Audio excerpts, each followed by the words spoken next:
Hi, I'm Shannon Plank of Barrie, Vermont. I am going to read to you Chapter 16 from the story Girl, The Ghostly Bell.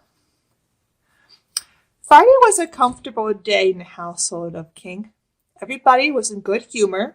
The story girl sparkled through several tales that ranged from the afrites and gins of Eastern myth through the piping days of chivalry down to the homely anecdotes of Carlisle workaday folks. She was in turn an oriental princess behind a silken veil, the bride who followed her bridegroom to the wars of Palestine disguised as a page, the gallant lady who ransomed her diamond necklace by dancing a coranto with a highwayman on a moonlit heath, and Buskirk's girl, who joined the sons and daughters of temperance just to see what was into it. And in each impersonation, she was so thoroughly the thing impersonated that it was a matter of surprise to us when she emerged from each our own familiar story girl again. Cecily and Sarah Ray found a sweet new knitted lace pattern in an old magazine and spent a happy afternoon learning it and talking secrets, chancing, accidentally, I vow, to overhear certain of these secrets. I learned that Sarah Ray had named an apple for Johnny Price. And, Cecily, true as you live, there is 8 seeds in it, and you know 8 means they both love. While Cecily admitted that Willie Fraser had written on his slate and showed it to her, "If you love me as I love you, no knife can cut our love into." But Sarah Ray, never you breathed this to a living soul. Felix also averred that he heard Sarah ask Cecily very seriously, "Cecily, how old must we be before we can have a real beau?" But Sarah always denied it, so I am inclined to believe Felix simply made it up himself. Paddy distinguished himself by catching a rat and being intolerably conceited about it, until Sarah Ray cured him by calling him a dear sweet cat and kissing him between the ears. Then Pat sneaked abjectly off, his tail drooping. He resented being called a sweet cat. He had a sense of humor, had Pat. Very few cats have, and most of them have such an inordinate appetite for flattery. Very few cats have, and most of them have such an inordinate appetite for flattery that they will swallow any amount of it and thrive thereon. Patty had a finer taste. The story girl and I were the only ones who could pay him compliments to his liking. The story girl would box his ears with her fist and say, "Bless your great heart, Patty. You're a good sort of old rascal," and Pat would purr satisfaction. I used to take a handful of the skin on his back, shake him gently, and say, "Pat, you've forgotten more than any human being ever knew." And I thought Patty would lick his chops with delight. But to be called a sweet cat, oh, Sarah, Sarah. Felicity tried and had the most gratifying luck with a new and complicated cake recipe, a gorgeous compound of a plumminess to make your mouth water. The number of eggs she used in it would have shocked Aunt Janet's thrifty soul, but that cake, like beauty, was its own excuse. I apologize for the cat. This is JJ, and she wants to see what I'm doing. Uncle Roger ate 3 slices of it at tea time and told Felicity she was an artist. The poor man meant it as a compliment, but Felicity, who knew Uncle Blair was an artist and had a poor opinion of such fry, looked indignant and retorted, "Indeed she wasn't." "Peter says there's any amount of raspberries back in the maple clearing," said Dan. "Suppose we all go after tea and pick some." "I'd like to," said Felicity. "We'd come home tired and all the milking to do. You boys better go alone." "Peter and I will attend to the milking for one evening," said Uncle Roger. "You could all go. I have an idea that a raspberry pie for tomorrow night, when the folks come home, hit the right spot." Accordingly, after tea we all set off, armed with jugs and cups. Felicity, thoughtful creature, also took a small basket full of jelly cookies along with her. We had to go back through the maple woods to the extreme end of Uncle Roger's farm, a pretty walk, through a world of green, whispering boughs and spice-sweet ferns, and shifting patches of sunlight. The raspberries were plentiful, and we were not long in filling our receptacles. Then we foregathered around a tiny wood spring, cold and pellucid under its young maples, and ate the jelly cookies. And the Story Girl told us a tale of a haunted spring in a mountain glen, where a fair white lady dwelt who pledged all comers in a golden cup with jewels bright. And if you drank of the cup with her, said the Story Girl, her eyes glowing through the emerald dusk about us, you were never seen in the world again. You were whisked straight off to fairyland and lived there with a fairy bride.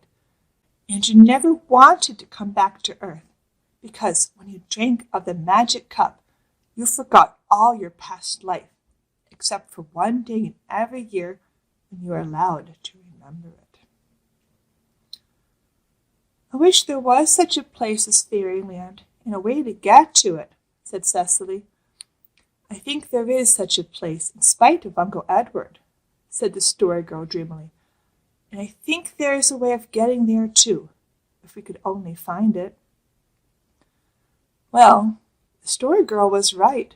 There is such a place as fairyland, but only children can find the way to it, and they do not know that it is fairyland until they have grown so old they forget the way.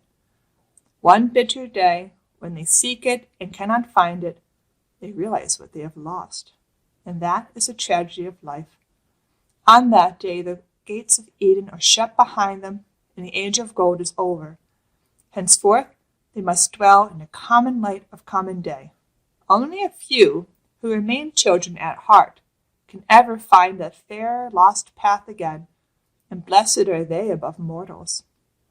They, and only they, can bring us tidings from that dear country where we once sojourned, and from which we must evermore be exiles.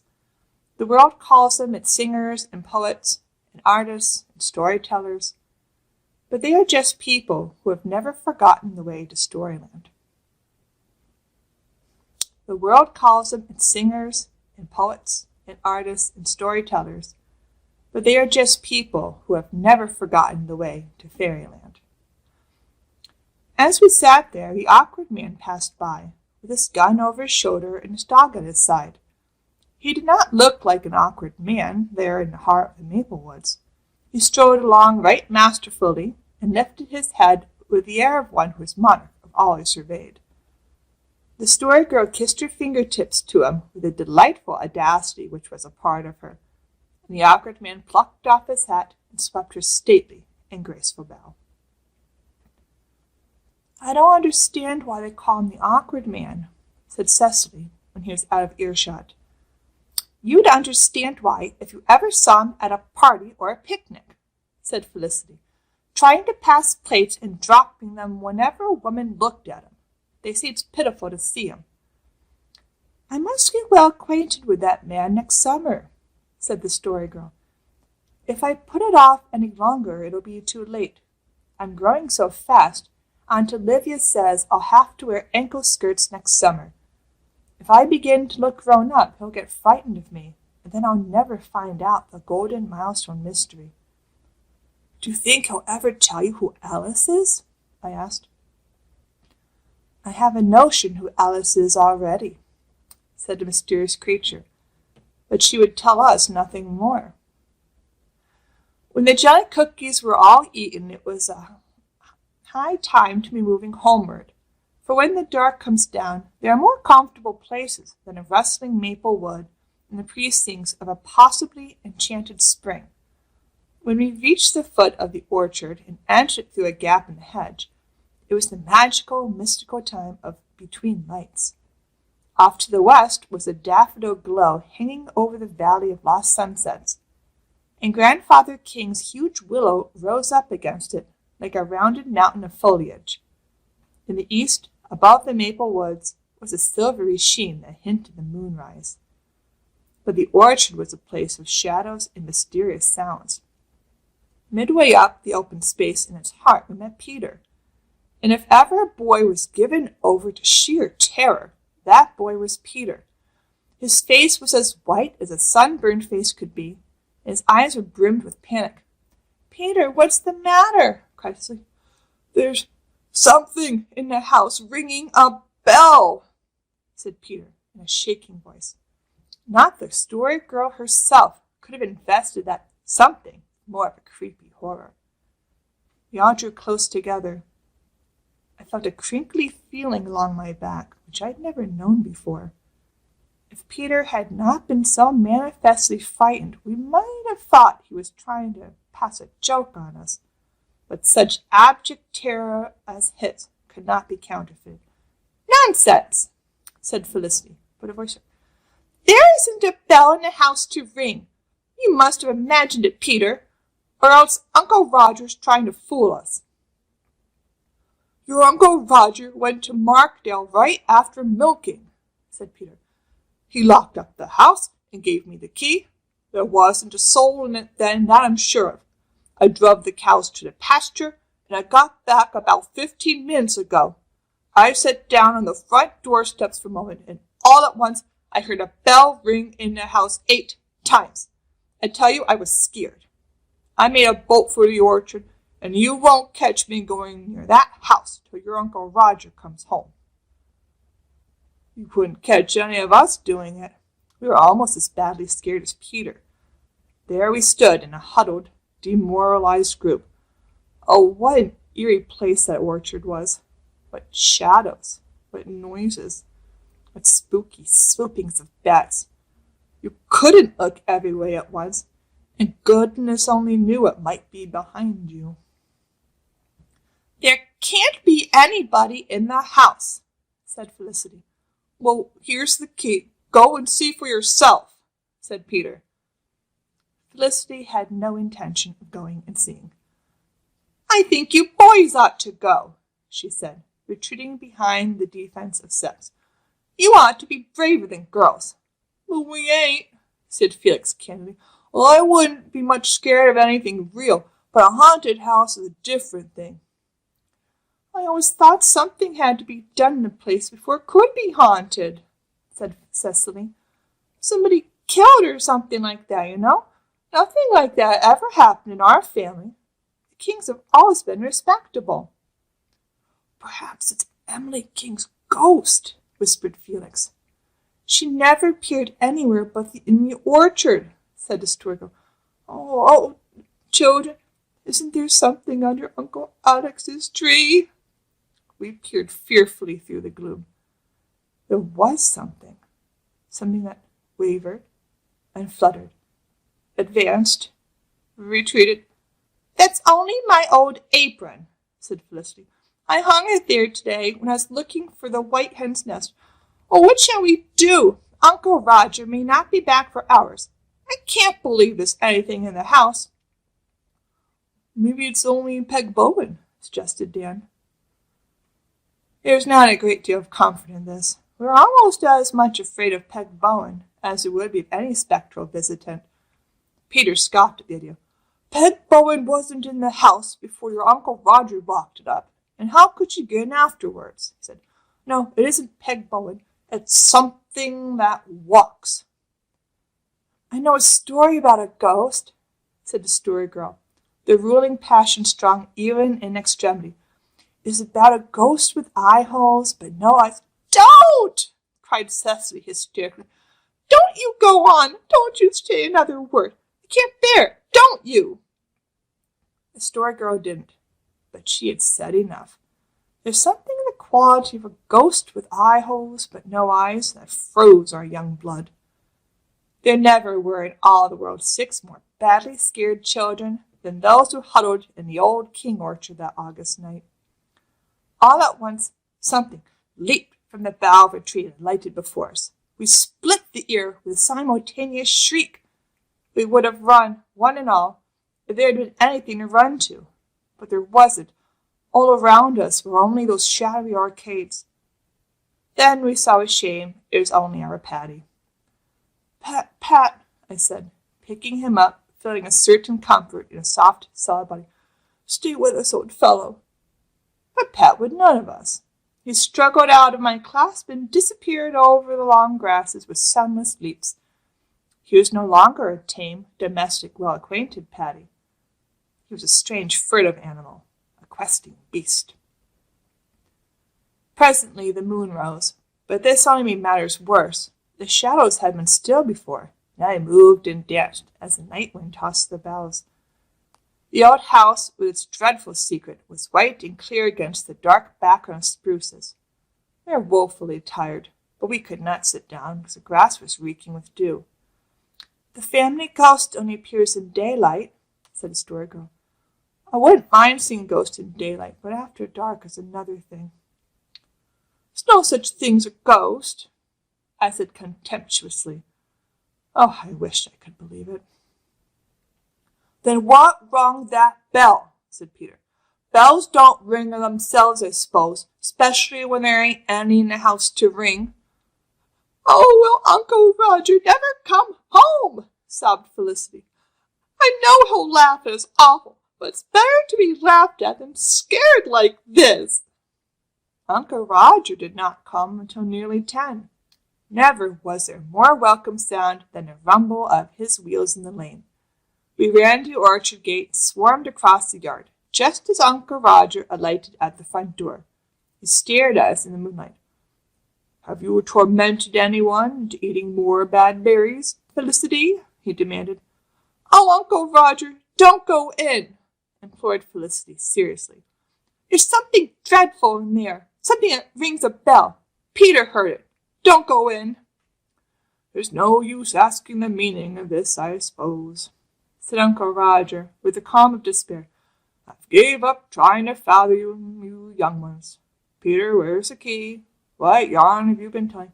I did hear a bell ring, said Peter stubbornly. Uncle Roger unlocked and flung open the front door.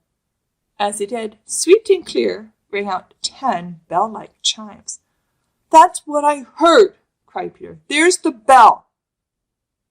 We had to wait until Uncle Roger stopped laughing before we heard the explanation. We thought he never would stop. That's Grandfather King's old clock striking, he said, as soon as he was able to speak. Sammy Pratt came along after tea when you were away to forge, Peter, and I gave him permission to clean the old clock. He had it going merrily in no time, and now it's almost frightened you poor young monkeys to death. We heard Uncle Roger chuckling all the way to the barn. Uncle Roger can laugh, said Cecily, with a quivering voice, but it's no laughing matter to be so scared. I just feel sick I'm so frightened. I wouldn't mind if he'd laugh once and have it done with it, said Felicity bitterly. But he'll laugh at us for a year and tell the story to every soul that comes to the place.